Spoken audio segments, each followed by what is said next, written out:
అందరికీ ప్రైజ్ చూడండి. ఈ సాయంకాల సమయంలో దేవుడు మనకిస్తున్న వాగ్దానము ద్వితీయోపదేశ కాండము 28వ అధ్యాయము 3వ వచనం నుంచి 6వ వచనం వరకు ఒకసారి అందరము చూద్దాము.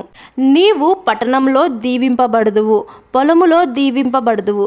నీ గర్భఫలము, నీ భూఫలము, నీ పశువుల మందలు, నీ దుక్కిటెద్దులు, నీ గొర్రె మేకల మందలు దీవింపబడును.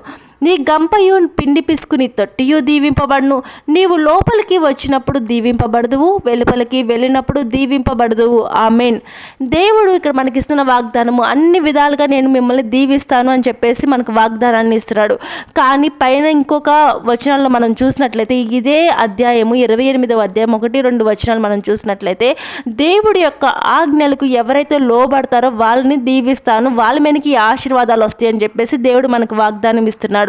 ఈరోజు మనము ఈ వాగ్దానాలన్నీ ఎత్తిపెట్టి దేవుడి యొక్క ఆజ్ఞలకు లోబడే మనసు మనకు కావాలి అని చెప్పేసి ప్రార్థన చేద్దాము. దేవుడి యొక్క బలిష్టమైన చేతి కింద దీన మనసు కలిగిన వారిగా మనము ఉందాము. ఈ చిన్న వాక్యము దేవుడు దీవించునుగాక. ఆమేన్, ఆమేన్, ఆమేన్.